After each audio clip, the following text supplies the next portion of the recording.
everybody, and welcome to Overwatch Contenders China Quarterfinals Day 2. We've got two incredible matches for you today. Lucky Future Zenith, the big dogs in Overwatch Contenders China, taking on Hero Taciturn Panther for our first match, and Lingon Esports going up against LGD Gaming for your second. I'm Kick Tripod, joined on the desk today by Scribe and Vowels. Vowels, I hope you got some sleep yesterday. I know you had a long day ahead of you, ahead of you and behind you that time. Yeah, I've had plenty of rest. I'm ready to go, and I'm actually really excited about the matchups we got today. It's going to be a good day of Overwatch. Yeah, I'm really excited. And then joining us, first time on the desk for Contenders China playoffs, none other than Scribe. Good to see you, man. It's been a few weeks for us, I guess, huh? Yeah, this partnership hasn't. It's been resuming. I'm pretty happy to be on the desk with you today. Honestly, I'm very excited for the games ahead. HTP is one of my favorite teams to watch, so I'm very excited to see how they do. All right, well, let's go ahead and jump right in. Before we do, here's a little bit about the playoffs format. This is a single elimination, best of 5 match. Losing team goes home. We are on patch 1.2.6, which means we've got Wrecking Ball. We've got buffed damage fall off for mid-range hit scan heroes like Bastion, Soldier 76, and McCree. And that also affects Mei as well. Hanzo's Storm Arrow duration has been nerfed, it has a longer cooldown, sorry. Sombra is infinitely invisible. We saw that go into play yesterday. That was fun to watch. And then we haven't really seen this one yet, but we have the new Symmetra in as well with Photon Barrier, Teleporter as an ability, and turrets are a projectile and weird and exciting to watch. Hopefully we maybe get to finally see it happen. But let's talk about this first match, and that's LFZ versus HTP. Lucky Future Zenith, as we said before, big dog on the block here. Scribe, what makes them so good in this Contenders China region? Yeah, it's a combination of both coordination and individual skill. They're one of the teams that definitely plays extremely well when they know how to execute. We've seen them kind of like storm onto the point and take teams entirely by surprise. And they also have the skill to really back it up. I really like watching Urster, really like watching DM. They've shown a lot of great carry potential, both individually and as a team. And we can't forget to mention Yarg, a new addition from a team who played on Lucky Future during the regular season. He was an extremely diverse player, and I would say one of the highlights of the team. So adding that versatility onto the roster is something I really want to see. I'm really excited to see how they utilize them. They played in week 5 with Yarg. He played the second half, and they didn't drop any maps, at least, though it wasn't against their toughest opponent by any means. What about HTP, though? They're definitely the underdog going in here. They have a losing match and map record, the only team in Contenders China to be in the playoffs with that kind of record. So, Vowels, in your opinion, how do you approach this match if you're Hero Taciturn Panther? You approached it very carefully. LFC Yeah, went okay. LFC went undefeated on matches for a reason. No one goes 19-1 by coincidence. LFC have proven they're the team to beat, and HTP, they've certainly got a mountain to climb going forward. There are some ways back into this. We saw yesterday that Sombra play can completely take over matches in ways we have never seen before, even in the peak of all the Sombra metas you remember. So maybe if HTP have been able to master the new Sombra mechanics, that might prove a way in. I think Wulu Giao for Hero Taciturn Panther is going to be one of the key players to watch. So, Scribe, I know you are an unbiased HTP fanboy. Keyword unbiased. What's your overall thoughts on this team going in? You had said earlier on Podcast.gg, I believe, that it was, which is a podcast that we do on some of the Broadcast.gg projects. You had said that if there's going to be an upset to happen, you think this is the one. You were wrong because, well, we saw Flag Gaming upset Moss 7 Club yesterday. But, you know, ignoring that point, tell us a little bit about what makes HTP special for you and why you think they might really have a chance to pull this one out. So this is a combination of things, and I'm going to account for kind of team psychology as well as just general HTP trends. For team psychology-wise, this actually isn't the toughest map that or toughest matchup that LFZ has to worry about. Next week, if they do win, they are going to be playing against T1W, and I wonder if they're looking too far ahead in the future. We have seen Korean teams definitely try to prep as much as they can for the harder matchups, sometimes ignoring some of the lighter matchups. I wonder if that cultural regional trend is going to carry over there. But with that being said, HTP, if they can combine innovation and intelligence like they have before, they're definitely a spot to watch out for. They love running set plays, which I think, especially with Sombra being able to scout, is going to take advantage of a lot of pre-established setups that LFZ might be trying to run. I think that, for example, Sombra's ability to tear apart tank synergy really ruins a lot of LFZ's coordination, and that could potentially allow the DPS players from HTP to kind of come in. HTP, strong fundamentals, but my big worry about them right now is that how will this meta impact them, right? Obviously, meta changes means that you come in with a more cohesive ability to kind of like play something different and throw the enemy team off guard. But at the same time, you might be sacrificing some of that team synergy you've helped develop. So HTP, if they can bring the innovation part of it, run new champions, new heroes, and as well as make sure that they're playing intelligent. They're not giving LZ too much space, because then that gives LZ the ability to do what they want. If they're able to balance that out, I think they have a really good shot of taking some surprising upsets from the enemy team. Fair enough. Vowels, you had mentioned Wulagao as one of your players to watch. Why should we be watching Wulagao as we go into this match? What makes him such a factor here? Wulagao is listed as a flex player for HTP. We haven't really seen him play any off tanks apart from DPS, but aside from that, the flex label seems to hold up really well for this guy. He's an absolute star on Hanzo. He's got a pretty good favor as well. He's able to play pretty much anything HTP needs, and that might be one of the keys here. Adapt to what LFC is playing, see what you're going up against, and play around that. The one time LFC did drop a map was against T1W, and that came off the back of great Widowmaker play, great Favor play on Iconfold. So there you're looking at Wulagao and then Effort or Lily to step up on the Widowmaker as well. There's definitely some blueprints to success, and I feel like Wulagao's flexibility puts HTP in the best path to follow this blueprint. So we're about to jump into Oasis here very fast. I need to hear your predictions really quick. Scribe, who's walking away with the victory today? I'm going to take a gamble on this one. I'm going to say LFZ 3-2. I don't think it's going to be as one-sided as we all think. I think Assault is the third map is going to be the big one to watch here. I think that's where HTP can really get the lead started. Vowels, LFZ as well for you? Really, really, really quick. Yeah, I've got to go LFC 3-0. I'd like to believe in HTP, but I can't see it. All right, there you go. We got to go into the match. We're ready. We're going to Oasis. Here's your casters, Labasco and Panda. Take it away, guys. Thank you very much, KT, Vowels, Scribe. Excellent work, as always. I am Labasco, joined by my partner, as always, Panda. We have Contenders China quarterfinals here. Panda, Oasis, where we're going first. Expectations here from Lucky Future Zenith, and here Taciturn Panther.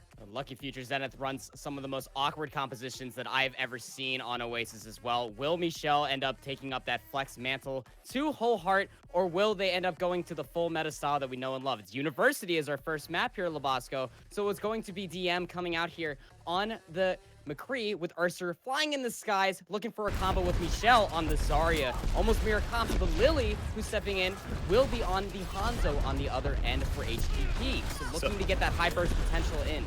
It'll be up to Effort and Lily to try and take Urster out of the sky, and Lily will get DM at the start here, coming on that flank, trying to find another one in Urster, but has a Mercy in his face right now, and the Pharaoh coming in for the res, and they get it. So a good start here for the side of LFZ as they take this point first and continuing to deal out the damage is Urster. You know, Hanzo's a little bit of a respectful kind of guy, a little bit of disrespect coming up from IDK, resurrecting right in his face, but Ursa in the air Effort, unable to make a strong showing to get this Pharaoh up and out of the sky. The 117 needs to land a big Discord Orb on Ursa. Look at LFC, they're feeling so cocky. They're playing towards their spawn, inching near this Pharaoh barrage, beating Michelle to the Graviton Surge, might be waiting for it or looking to catch him in the corners. Marvel is very close to Earth Shatter. We'll be sending up around this corner sometime soon, but HTP, they're going to be close to their Graviton Surge as well with a Deadeye, and Waimei is hanging back with his Valkyrie ultimate for the re-entry. Big coming in. as Erster's able to get 3 with the barrage, looking for another one there, but DM's the one who finishes off 117, so only had to use 1 ultimate there, Panda, and they got a lot that's coming up. There's just 1 Pharaoh barrage coming out there. They didn't even need the Graviton Surge. Just walk right into the barrage of rockets that came out of Erster's backpack. Effort will be having this Deadeye ultimate as well as Lily with the Dragon Strike, looking combo with Ink with the Graviton Surge, nearing in closer. Deadeye to come out, gets the Pharaoh out of the sky. Forcing out the Transcendence here, though, but the Deadeye will be able to get 2 through the Trans. DM finds another here. Counter on the grab there, but it's probably not going to matter. There's not many left, but Pink able to get 2, so there's maybe some life there for a second for HTP, but Pink quickly taken out, or Ink, excuse me, taken out, as they quickly now will hold on to this, already up to 80% for LFC. Questionable decision coming out from Ink. HTP wanting to hold on to that Graviton Surge. Lily was dead after the last Graviton Surge from Michelle. DM with a timely Deadeye will end up killing off all the squishies in there. Transcendence not enough, but Lily with a free Dragon Strike for the re-entry. They do have the man advantage on this walk-in for the point. Here comes a Dragon Strike just to try to clear the point. Well, they at least get 1 in DM, so good start here for HTP to try and have their first take. Now just trying to deal with Marvel, who's on the point here. Quickly take him out. They do get the flip, but it's at 99-0, so only need to win 1 fight for LFZ as they can kind of regroup. They also have a barrage, and we saw how effective it was last time. Panda, and he finds one there for Erster at the start before the fight even gets going. Erster is making a mockery of this backline, and the barrage is coming through just to get rid of Ink, who's trying to shield all of his teammates. HTP getting pushed against the wall with only 20%. We're already procced to 99% overtime, full in effect. Unable to get to the point here. LFZ, DM, shutting off all sorts of corners. And man, oh man, HTP, they really got to go back to the drawing board and figure out what they need to do. Because if we know one thing, Labasco, about Oasis, it is Fair's playground. And if Erster continues to fly and reign supreme in the sky without any aerial denial, it will continue to be devastating. Switching over here to City Center, though, it's going to be a quick swap. Double hit scan. DM and Erster, they're really taking into that patch quite well. And this is what I was talking about, Labasco. Look at Michelle. Hanging out with the Genji, Marvel on the solo tank of Winston, Lucid switching over to the Brigitte, and this is going to be devastating. We were talking about high burst potential coming out of HTP's comp. Look at all that damage getting set up for LFZ. Do you like the switches you're seeing here from the side of LFZ because they have the Soldier 76 for Erster and they have DM on the Tracer? Lot of backline flanks, and it's going to be a sandwich composition with Michelle coming out on the Reaper. Marvel on the solo tank for the Winston, looking for the backline. But Lily coming out on the Widowmaker, shutting down all sightlines early. Has that early pick here to start. So good start for Hero. Taciturn, Panther, Lily looking for another one here. See somebody on the high ground. It's the Soldier 76 and Erster. Erster, though, it's doing a good job of avoiding the headshots, just waiting for his team to sort of regroup as they were waiting for the player that they lost. Has to put down the healing there for just a second. DM now going onto the front line with the help of Lucid as they get 2. So now their comp starts to work even after that early pick. So HTP, what has to happen here? They have that great start to get a 6v5, but they can't do anything with it, Panda. And they were unable to shut down the Shield Maiden of Lucid. About to have a rally as well. Michelle able to walk on the front line. HTP, they need to play around and take the fight directly to them. They cannot hesitate. They had the man advantage. There was no resurrection on the IDK. You can tell by his ult charge alone, but by the time he made it back, it was already too late. Look at Effort getting too close for comfort and the stick to come through. My goodness.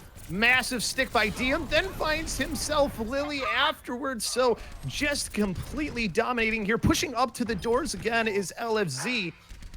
As they clean up that, and now we'll just go back towards the point. I mean, just completely dominating. I mean, you saw Lucid come in there right at the beginning, Panda. Yeah, absolutely. And this is LFZ's map to lose. This is their favorite map on Oasis, where they played this Reaper composition. And speaking of Reaper, we'll have a Death Blossom looking to breakdance right in the middle of HTP's composition. And they're holding on to this rally for the right and moment of time to over-sustain themselves. Look at Lucid using the shield. Just check around the corner, ready for the shield bash. Here it comes. Using those ults, yeah, using the Death Blossom. Doesn't get anybody, but it does deal a lot of damage out. Erster was able to get 1 with the visor as well. Michelle still alive, even though he got stunned out of his Death Blossom. DM getting 1 with the Pulse Bomb as well. Now just forcing Ink back into the spawn, and Effort just kind of standing there. They kind of wave as DM just crouch spamming in front of the doors. LFZ in full control here. They were able to get the shield bash onto Michelle in the middle of the Death Blossom, but the rally from Lucid kept him alive. IDK is going to have a sound barrier for this re-entry, and that's going to be the one that's going to set the difference for their defense. Ink will have a self-destruct, and it needs to be huge if they want to get on this point. 85% Labasco, and effort's already down. They're already losing too many members. They're going to have to try for a full reset here with only 10% left to go. They might not be able to do it. Ink so close to losing the mech. Will wave inside, but things are not going well. And Diem just throwing the pulse bomb down there to try and stall as they can't even get towards the point as LFZ quickly just closes out map number 1 of Oasis and go up 1-0. Well, that was a pretty quick 2-0 there from Oasis. University seemed ever so quicker because of the Pharah, but man, that triple DPS solo tank composition from Marvel is probably one of the scarier compositions I've ever seen. We've seen it played all the way up to the upper epsilons of the Overwatch League, including the London Spitfire, who did take the championship. LFC looking to do just that, not losing one more map. The only map that they have lost will be coming through on Hybrid. And to our analyst's point, Scribe, this is where HTP need to make their stand. This is going to be their best map choice here, and they do get the choice of map, but they need to figure out what they can do to figure out against all of the damage and the play around play that is coming from LFC. And for HTP, they actually have a win percentage that's the exact same as LFZ for this map type. They both have an 80% win rate on it. So like you were saying, like Scribe said earlier, this is maybe going to be their best opportunity. We'll have to wait and find out. We'll be back and we'll have that map for you. And we are back here with more Overwatch Contenders China quarterfinals. Labasco and Panda here with you as we're getting ready for map number 2 between Lucky Future Zenith and Hero Taciturn Panther. And I know there's a couple of things that you weren't happy about with that first map from Hero Taciturn Panther. One of them being that we didn't see any of Wooly Gao. Thoughts on that? Why do you think we saw that? And why are you not happy that we didn't see him on map 1? Wooly Gao might have been trapped all the way in the spawn room with the rest of his team, but he never actually made it out. And I'm pretty much questioning it because that was a high projectile. And we were speaking of that high burst potential that was coming out with the Widow and Sniper, or Widow and Hanzo composition, the double sniper comp. I mostly remember that coming through from Wooly Gao, and they could have played a Pharah of their own, but they didn't have their projectile player. So I think coming into this next hybrid map, Labasco, with HTB going back to that proverbial drawing board that I love to mention, they really need to bring him back. Why is this the map type that's the best opportunity for Hero Taciturn Panther? It's been their best map type all season long. What gives them a chance here against LFZ? Well, they've only lost one map on it so far through the group stage as well. They are 4-1 to actually equate an 80% win percentage for both these teams. So again, to a good shout out to my analyst friend Scribe, who mentioned that this is going to be the map that HTP makes a strong, or just draws that line in the cobblestone. I can only imagine we'll probably go to Kings Row. This is going to be the one to do so. That they need to bring out Wooly Gao on a strong projectile-based hero and really show why they came out of group stage 4-1. Maybe even play to the meta as well. I would love to see a Sombra play come out from Hero Taciturn Panther, whoever it may be, to go along with Wooly Gao or Effort, whichever sniper that they choose, or hero that be, to shut down the cooldowns for LFC. Because we all know, you sitting at home, if you ain't got those cooldowns and Sombra hacks them away, ain't gonna be really much you can do about it. Now, for the side of LFC, I mean, it was just sheer dominance in map number 1 on Oasis. Whatever map we do go to here, number 2, what needs to happen for them to make sure that they don't let this be the turning point for Hero Taciturn Panther? And it is going to be Kings Row, by the way, where we go. I think that they're going to just have to continue to play their strength. I mean, we saw Marvel continuously make a mockery of the entire team on that Winston. Just really strong play on the Reinhardt as well. And Kings Row is one of the most versatile maps to showcase both of those main tanks. As long as they just continue to play around Marvel's play style of the aggressive, I'm going to get in your face and basically get down to the Hammer Town, this is going to be their strength indeed. I would definitely say, into a certain fact as well, that if LFZ really wanted to continue to push their strengths, that DM and Urser will be coming out on a Sombra, Tracer, or Widowmaker composition. It is very strong, always has been on hybrid maps, and I can only assume that we'll continue to see it. Michelle is living up to the name of that flex tank role, flexing over to a DPS from Oasis, needs to continue to show the coordination with the rest of the team, as well as with the supports. But Lucky Future Zenith, they have yet to be stopped, just like Val's mentioned on the desk. So far, they've only lost one map, and it was on Kings Row. So if they are going to get stopped here, HTP on their attack firsthand need to come out of the gates, feet running on the ground. And this is going to be 2 for them on defense. They will start that first. It'll be Hero Taciturn, Panther on offense. And another little tidbit for you about Lucky Future Zenith. Going back to Contenders Season 1, they have not lost a game. They won every single game they played in regular season number 1. They won every single game in the playoffs and were your champions of Season 1. And now they haven't lost since then as well. So they are on a 13-game winning streak. They want to continue winning these games, and they'd like to do it in 3-0 fashion. We'll see if they can do so here on Kings Row and get one step closer to moving to the semifinals for Contenders China. Lily coming in on that wrecking ball here early on, so a little bit of a different comp that we get to see from them. Swinging his way in, dropping down, putting pressure on that Reinhardt, getting some shield help too as well from his Zarya as he continues to just bowl his way in here. Erster will get the first pick though on that Hanzo, so not even mattering that they have this wrecking ball just continuing to go through. LFZ says that's fine, we'll just do what we need to do, and they win the first team fight. Lucky Future Zenith not changing a darn thing about their Kings Row defense. Double sniper composition, already having a Dragon Strike. As Michelle is only 40% to the Graviton Surge, so I expect it to come out very quickly. DM, again, killing effort on the Widow 1v1. Wooligal still not in this match. Lily sticking in on the Wrecking Ball, like you mentioned, just to pile drive his way in, make the Reinhardt discomforted. They started off on the 3-3 composition, but immediately got disbanded and stuck effort onto the Widowmaker, trying to take it to DM. I don't enjoy this choice. I think that they need to go into a harder dive composition, but with Ink on the Zarya, a preferred hero of his, looking to keep that hamster alive for that much longer. And Erster is all the way by the spawn doors, uses the Dragon Strike from there. DM will get a pick off onto effort with the help of that Dragon Strike. So still sitting in a good position is Lucky Future Zenith, getting another one too. DM with the nice headshot onto the Lucio. So they're still just perfectly fine here, as the use of that ultimate too is really just kind of to keep your Winston alive. So just wasting ultimates, just trying to keep themselves up and not get staggered. And they have this new combo with the Graviton Surge that we're going to know and love to see. It's going to be the remote mines coming through from Hammond. It is going to go into the Graviton Surge. Ink just needs to stay alive, but 117 on the Ana will go down. Not the most mobile hero, but the Graviton Surge coming through with the mines too late. Very late into the fight. They do manage to get the pick onto Lily, does Michelle. Effort, though, getting DM here, so this will maybe be the chance for HTP, but coming right back is Erster, and IDK able to get the res onto DM, so it doesn't even matter that there was a decent start to that fight for HTP. They can't finish it off, and they used a lot of ultimates. All they have is Sound Barrier.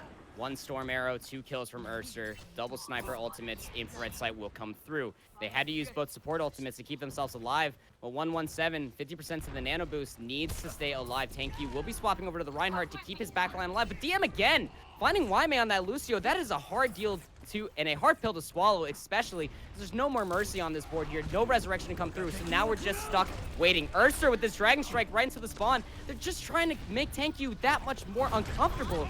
So difficult to deal with here, Labasco, as Lucky Future Zenith continues to build up the bank. Michelle at this high energy will be nearing a Graviton Surge soon, but gets charged into the wall.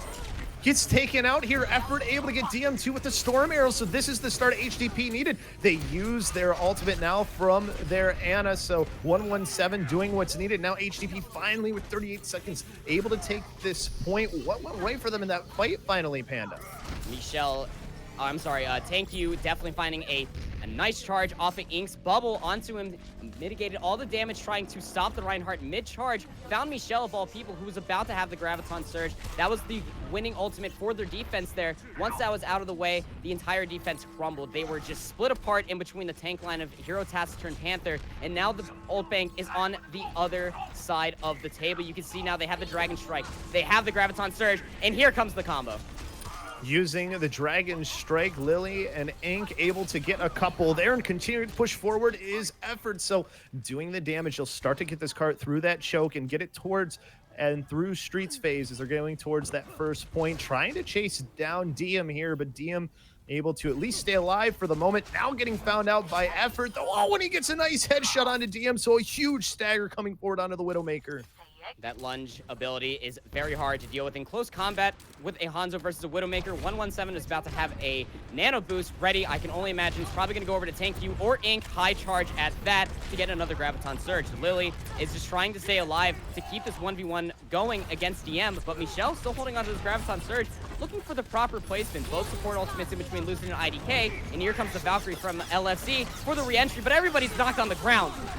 Also get the anti-nade on there too to try and stop the healing through the Transcendence. Marvel's able to get Ink though in the meantime, and Michelle's still able to deal enough damage out. So LFZ finally able to stabilize, and it's that point where you don't want it to have happen for HTP because it's right when they have the spawn advantage for LFZ now, and they only have one ultimate though in that Earth Shatter, but that's still a game-changing move that they have in their back pocket. And they invested the nano boost into that losing fight as well. Ink needs to get this charge back so that way they can get another Graviton Surge. Here, Taciturn Panther will be having the Grav Dragon Strike combo alive once more. And 117 needs to stay alive. This mobile main healer of Ana is very hard to deal with, sticking with Waimei around the speed boost, who's going to have the sound barrier, I can only imagine, for the re-entry, as it's really the only thing it's good for. You can't really use it as a defensive ult anymore. Lily coming up on the 1v1 this time around, but Lucid answers back. Marvel's using his Earth Shatter, gets a bunch there. Oh, but the sound barrier was able to at least save a couple, but it doesn't matter because Marvel continues to swing the hammer, and LFZ continues their dominance here on this defensive hold on the streets phase. Misuse of the sound barrier is going to come back and bite them in the rear here, Labasco. Wonder if they're going to end up swapping over to a Mercy Zenyatta composition anytime soon. Doesn't seem so. They want to keep these tanks alive and prominent on the front line.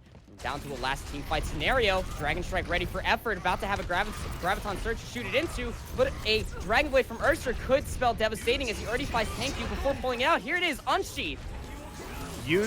Urster using the blade doesn't get anything. His effort able to get a bunch with the Dragon Strike. Now just trying to clean up the last couple there, but they're not able to get to the point. It doesn't matter. They had the picks they needed, but they couldn't get to the cart. Man, Ink using the Graviton Surge found the ulting Genji and a few more members of LFC, but they didn't send Lucio up on the walls and to skate around to speed on to the side of the cart. Ink, fantastic Zarya play, and Waimei needed to get there on the cart to proc open the overtime. Lucky Future Zenith playing their game. This is their map to lose now, as it's only 1.97.59 meters that they need to capture. And if they come out strong with a triple tank composition that we know and love here on Kings Row around the Wrecking Ball, it can be very difficult for HTP to deal with. Lily was winning these 1v1s against DM, I would probably say about 70% of the time, but it's just not enough. At that point, I would really like to see Ink and Tank You go over to a core dive composition, and to really have 117 go back to a Mercy with Waimei over on a Zenyatta, so that way they can find proper Discord targets and sustain healing, because when that Valkyrie came down from Lucky Future Zenith, really spelled the end for the attacking team of Pure Taciturn Panther. They're setting up here. Efforts Genji, Lily on the Widowmaker, continuing to try to take the 1v1 against whomever plays it on Lucky Future Zenith, but 117 continue to come back down on the Ana. It's more of a little mini game for your tank line of peel and keep her alive, because don't forget, folks, Ana doesn't have that self-regen that most other healers have. She needs to rely on her other support to heal her, or her biotic grenade as well. 117 has making a strong showcasing on Ana so far. No big sleep darts on ulting Genjis, but the healing is strong to help out the tank line of Ink, who still prefers to play this Zarya. Lucky Future Zenith, they're playing around with this interesting composition. You know, one thing that we do get to see a lot here on hybrid maps, Labasco, is the Wrecking Ball. And Lucky Future Zenith really enjoy to play these awkward compositions. And it's going to be DM coming out on the Ana? No, Brigitte. That makes a lot more sense. Ursa around on the Wrecking Ball, and it's going to be this Slambulance style wrapped around a Brigitte. So a lot of burst potential if they get onto the point. Big shield bash and a good bubble from Ink early on. Yeah, Michelle, though, getting very high charge themselves. So two Zaryas that can deal out a lot of damage, but it seems to be going in the favor of HTP, at least at the start. A couple of players got low, but DM getting taken out could spell disaster for their initial push here. They now have a chance to get Marvellis quickly out, so LFZ will have to go back to the drawing board here as they try to retreat back towards their spawn. That bubble from Ink was so clutch. It not only saved Tank You from getting knocked on the ground between the charge, but it also kept Marvel on the ground himself and saved Tank You from the shield bash of DM. all the ult charge got snuffed out early from Lucky Future Zenith, and the ult bank is already building up for Hero Taciturn Panther. They already have a nano boost, and Ink is already high charge, already has a Graviton Surge. Effort about to have a Dragon Blade, but the grab's already coming through. Grab doing all the work that's needed along with efforts. Dragon Blade finds that last elimination needed to get the team wipe here. The only one left that was Erstern, has 1 HP pretty much. So another good wipe here from Hero Taciturn Panther. They're doing what they need, at least at the start here. 2.5 minutes still left on the clock, though, for LFZ. Ana is such a good pick, especially on defense. A little hard to pull off with a decent amount of finesse for the attack. But look at Urser on this giant flank. He's in desperate and about to actually stagger himself, pulling out the adaptive shield just to keep himself alive as DM flaps around, finds the whip shot onto Lily. But the Graviton Surge coming out here. DM able to get 1 out of it. Now chasing down Effort. Found him here. Just 1 HP. Just has to wait for the Reflect to come over. And now they'll finally get their take here. So they're going to have a much bigger time bank than Hero Taciturn Panther had. So even though they had some things go right on that defense, they end up still losing it anyways, Panda.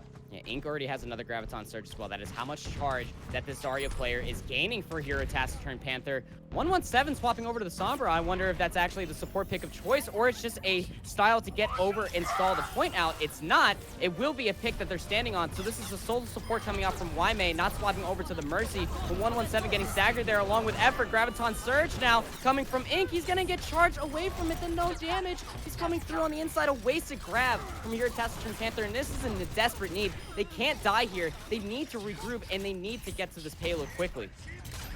They start to regroup back down to the cart now for LFZ because they only lost 1 player. So that's, like you said, a wasted fight for them. But now they have an opportunity here to try and turn things around, at least for HTP. If they can get back together quickly, there is still 3.5 minutes on the clock, though. So a lot of time to get through this Streets phase, and they're going to be able to get around this next corner more than likely. Holding on to that ult is Lucid as well. Out comes the Earth Shatter. Doesn't get anybody. Effort, though, gets 3 with the Dragon Blade, looking for 4. Finds his 4th, and he turns it around for HTP. And this composition from Hero Taciturn Panther is so weird, but it tips your hat to when Sombra first came out on the support role. You don't gain any ult charge from those hacked health packs, but if you can play around it promptly, especially with Ink on the high mobile Wrecking Ball, you're able to get a strong footing for the defending team to find their way in and for Effort to go huge. He absolutely needed to find 2, if not 3, with that Dragon Blade, and he did just that. So with LFZ walking back in here on the nano boost and the mines coming in on the back line, they need to be careful and to stay alive. TanQ goes down early. So hard to stay alive when those mines come out unless you have a defensive ultimate to keep you up if it's dropped right in the middle of you and they get that first pick. IDK finding another one here in 117. The Sombra hasn't done a whole lot yet. 117 doesn't even have it yet. They're just about to get this here. Graviton Surge onto the point to clear the last few off, and LFZ going into half will have a 2-0 lead. Panda, they looked a little shaky there on King's Row, but they're able to get the win in the end, and they still had plenty of time left on that clock. And this is going to be a match point ready for Lucky Future Zenith. That HTP, they need to come out strong on this assault map after our nice break, and they need to show that they are playoff contenders. Labasco, they were looking strong like you had mentioned, but LFZ, they looked strong all season and last as well, and everything else that they've been playing in between, and are continuing to show why. They're trying to keep, definitely, and I'm really curious to see if they keep that winning streak going. We'll find out here soon, but first, we're going to send it back to KT, Scribe, and Valves. They're going to break down that first half for you here on Overwatch Contenders China. Thanks so much, guys. Yeah, I mean, wow, that was a little bit of a quick one. Rocky start on Oasis, Scribe. Why wasn't HTP able to get anything going on Oasis there? I mean, this has a lot to do with kind of LFZ's strengths. LFZ is one of the strongest teams at taking leads and staying ahead. And they play a lot of choke points, which I hope everyone kind of noticed, right? On University, we saw them play that very aggressive choke point. And even though they are playing hyper aggressive here, a lot of people are wondering, why not just play back? There's another set of choke points closer to the point. Well, they did for a few things. One, they wanted to negate health pack advantage, right? There's that mega there that teams can kind of like rotate through if they need to. And more importantly, there's that flank route that goes underneath. They understand exactly that, like, effectively the choke point is exactly the same. Sure, it's a little more risky because you're that far ahead and you give them a lot easier of a time to get back onto point, but you take away a lot of their advantages. And we saw great barrages from Ursa, who's playing high ground and kind of neutralizing everything from afar. And honestly, that's kind of like textbook LFZ there. That's exactly what they needed to do. So I want to ask you a follow-up question a little bit, because as we were kind of talking through this first half, you mentioned respect and how you respect LFZ and how it can kind of go against you in the end. Yeah, I mean, I think the respect that they were doing was kind of the thought process of, well, we can't go in separately. We need to continue to group up. We need to continue to kind of like get our tank in first and follow up with the rest of the fight. That type of respect is definitely what you want to do. You always want to fight 6v6, but LFC was capitalizing on that like a lot. They were basically recognizing they're going to send in their tank first. We don't need to challenge it. We know they're going to follow up with the rest of the team, and that's kind of where Ursa's able to get those great barrages in. At the same time, they're able to capitalize because of that, because they understand they're getting a lot of respect from ACP. They don't have to worry about, them running something like weird or funky to kind of throw them off. They can play completely standard and take advantage of that. So as we go, let's move on to, Kings Row for a second. And Vowels, for you, did you see some improvements from HTP there? Obviously, they didn't get totally shut out. So, I mean, score-wise, it was an improvement. But did they improve there? Definitely. I feel like the major difference we saw is that they were actually able to capitalize on some of the few opportunities they were given. We saw they obviously capped first points to do something right, and then following up from that, they recognize LFC is getting aggressive, but there's only 3 members there. They throw in the Graviton, get the Dragon Strike combo off, and that lets them start finishing through the streets. Then we saw, I believe it was Lily on the Hanzo, I want to say, gets aggressive, chases down DM, gets another stagger pick. There is some potential here for HTP. They know when they can play aggressive, follow up on some when LFC is a little bit broken up, and that puts LFC in a weak spot because they're not as good from playing from behind and trying to.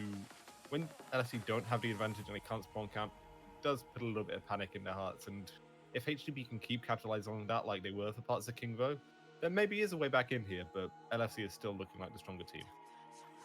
Yeah, and we expected this, right? This is a team that lost 1 map through the regular season, I believe. They haven't obviously lost an entire game. Like, they're clearly the favorites right now in all of Contenders China.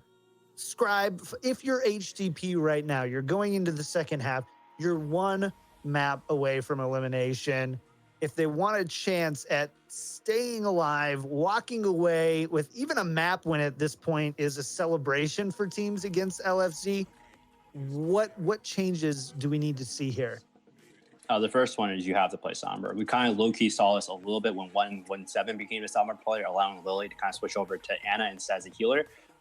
Sombra isn't always the answer to all of this, but it's going to help a lot of the issues here. LFC is going to play pretty aggressive, I feel, on Assault. They're going to play a lot of these initial choke points, which 2CP is kind of notorious for having these gates that you need to run through. Sombra allows you to get a lot of that scouting done, allows you to figure out a lot of his positioning, and understanding positioning allows you to kind of figure out how do we execute better onto the enemy team, right? You don't go in blind. You don't have to sacrifice one of your tanks. You can get free scouting, free information there, and execute there. I want to see them, though, take an effort to win fights. You need to win that first fight, almost more so against LFC, and LFC kind of recognizes that. They recognize their weakness there, and that kind of showcased when they're running triple DUS, having Michelle on Reaper. That allows them to kind of capitalize in case they do face triple tank or something like that that can counter them. It also allows them to snowball their lead. So I want them to see them specifically counter that behavior from LFC.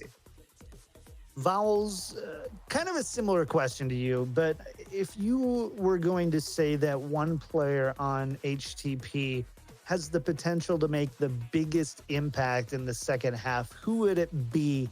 I know I'm putting you on the spot a little bit, letting you flex your analyst chops here.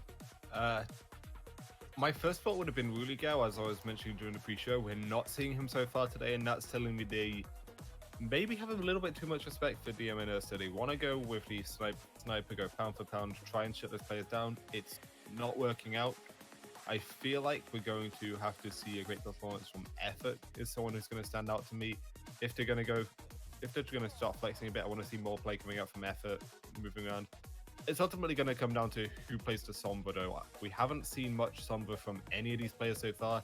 If one of them has been able to pick it up going forward, it'll be a surprise, but a welcome one. And I feel like that's going to be the way back in for HTP. So we're about to go into the third map, which is going to be a 2CP assault map. And Scribe, are you hopeful here? I mean, this is the one map type, the one map and the one map type that LFZ has a loss on, so, but that's only one map. Do you think that this is one that HTP can take? Yeah, I think HCP, if anything, this is their map type they're probably building towards. I think Control is a lot harder based on the lineup. LVZ is just too good mechanically. I think King's Row is also tough because something we haven't touched on was LVZ's real tank presence. I think their tank style and tank duo is extremely strong, and they're able to be activated a lot more than I think HCP's tanks are. Assault is kind of one of those weird maps where you just need to make one mistake to kind of give up the entire map, really. And I feel that's where HCP can really take advantage of that. If LVZ gets too overconfident in map 3 and they kind of set up a little too aggressively, HTP could potentially run a small counter and a small set play that we have seen them run in the past to really trigger that. And if they can gain momentum and get enough time on the first 2 points, I expect them to almost be able to snowball and keep up that pressure. But at the same time, it's LVZ. What are you going to do? Yeah, going back to what we just saw on King's Row, HTP's biggest opportunity came from being able to capitalize on a moment like that and then play aggressive for the back of it, pushing up through King's Row Streets phase.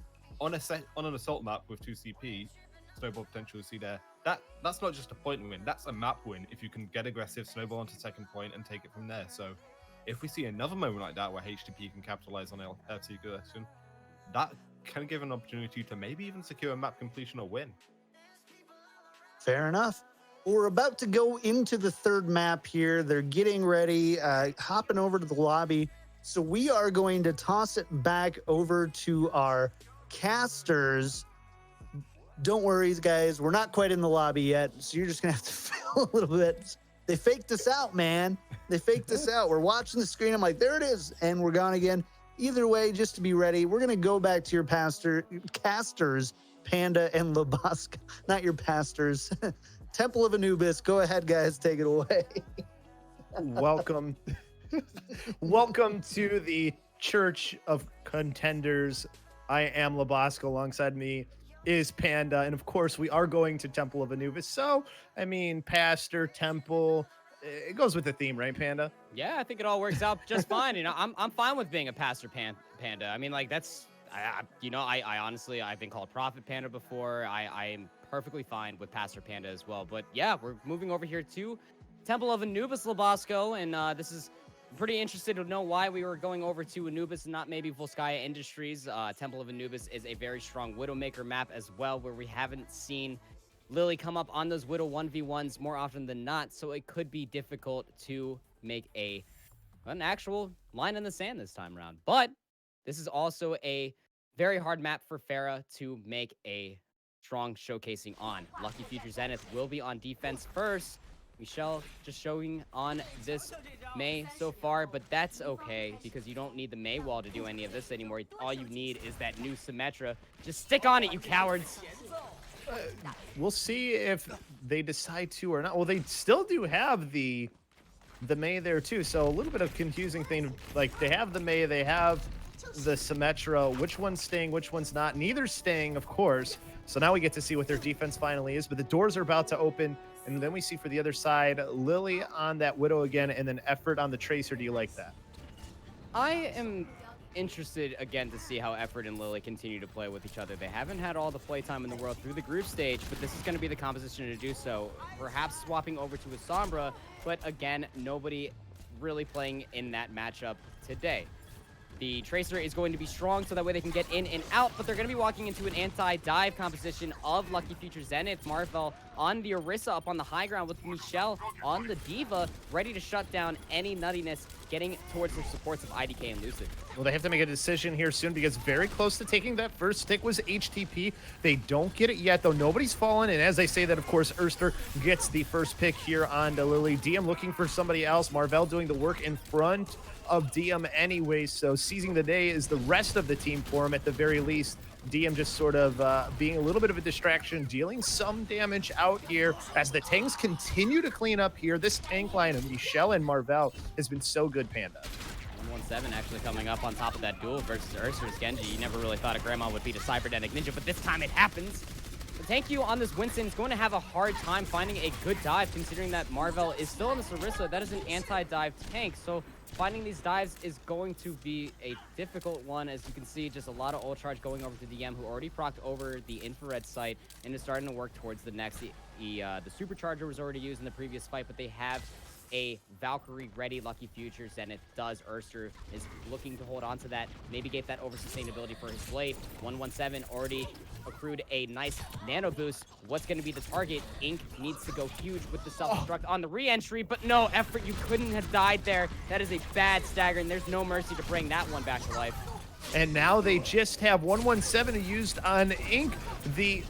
The nano boost, so Ink really just kind of there by themselves, eventually going to get taken out here. Lily does manage to find IDK, though, at the very least, so they do get the mercy out of this fight, so that's a little good thing here. They are able to get one tick, too, so they do at least get one tick, but they're going to get staggered out here, as just trying to hold on is Waimei, but not going to last very long. And now Urster just looking for a very angry gorilla who's going to use the primal rage. So the use of the ultimate's a little bit weird here, as they're not really getting much done. It does at least keep alive their tank and Tanchio. Yeah, I mean, they find the kill in Lucid. Expect a resurrection. It did come through, so they're back to the 6v6 upon re-entry. And yeah, misuse of the primal rage definitely kept himself alive, but still kept him staggered away and gave more ult charge over to the DPS for Lucky Future Zenith, though the blade was already there. DM threw another infrared sight, so now they're going to come through and ready to unsheath already. 117 down. Too late on the sound barrier to save everybody, so one already down. Now chasing that Lucio, who used the sound barrier as well, and Waimei is just trying to get away as just best he can. Oh, just missed with the dash there, so it looks like the Lucio will get away at the very least, but on the point, while that's happening, the rest of the team is falling, so still just only that one tick that they've gotten right now for Hero Taciturn. Panther and Lily just kind of poking out right now and is going to use the infrared to scout ahead here as the rest of the team starts to regroup. Ready to regroup, but Lily with this over-aggressive positioning versus Genji got the deflect out of the way, but Michelle's ready to join in on this fight, and this is a very inopportune positioning here for Hero Taciturn and Panther. No ultimates ready. They're about to have a nano boost. Tank you over to the Reinhardt, but they're already on this last team fight scenario. DM finds Lily coming back from spawn. I think Michelle pushed Lily into the line of sight too of DM to get that there. Dash in by Urster here now as he gets a lot of charge off of that. Gets away here before he gets taken out. Effort on the Brigitte now trying to deal with Urster. Does so there. So maybe this is the chance here for Hero Taciturn Panther. There is a couple of players still left alive though for LFC, and they don't even get on the point. They didn't get on the point. They might have had a chance, but they just gave it up. So now only having to get about 55% or so. We'll see what the total 50.9% is. All that's needed for Lucky Future Zenith to go to the semifinals. And we'll go ahead and just say it once. Letter number, and we'll leave it there. However, yes, this is going to be a one-tick, one-fight scenario ready for Lucky Future Zenith. Match point, match tick, if you will, Labosco, that if they come out on this patented dive that we know and love and have seen, or even if Marvel wants to come out on this Reinhardt, I expect strong tank play regardless. HTP need to be very careful. They need to play very defensively and be ready for anything that LFC throws their way. How much more difficult did that make that? I mean, that's a small mistake, but it's so huge when you're talking about your playoff life on the line. Yeah, and when you're under that much pressure, especially for Hero Taciturn Panther, those minor mistakes are that much easier to make, Labosco, and it's very, very sad when you see these younger teams making those mistakes, because it's their mental stability that can definitely play into effect on this defense more than anything else. It's a little bit more than a tick that they have to get right before the second 50%, 50.9 if you want to be very specific. If you like numbers, then there it is for you, but they're coming out with a strong composition to make a full hold around. Ink on the Roadhog 2 combo with the ball and hook combination. Effort with a Junkrat, a nice preferred hero of his as well, of other hit scans, and 117 on the Brig. This is going to be a sole support of Waimei, and the biggest president of this team will be their Mercy. They need this Mercy to stay alive, so that way the burst healing goes across from the Valkyrie can be built very quickly, as well as 117's rally. So, with Lucky Future Zenith coming out on Marvel's Reinhardt, Michelle's Diva, DM is going to be coming out on the Symmetra. Yes, we get to see it! So they are going with a comp that probably won't be expected by HTP. 117 and Waimei, we had to pay attention to, though. DM has to be careful there. Got to have health, and then he gets taken out by Effort. So Oh, man. have to wonder if that might end up causing the switch here for DM onto a different pick as well because of how early he got taken out. We'll see if that ends up coming through, and it does. Goes over to the Widowmaker now. Ink takes out the teleporter. That really doesn't matter now, but a good start at least for HTP. Chance for them to maybe turn this around.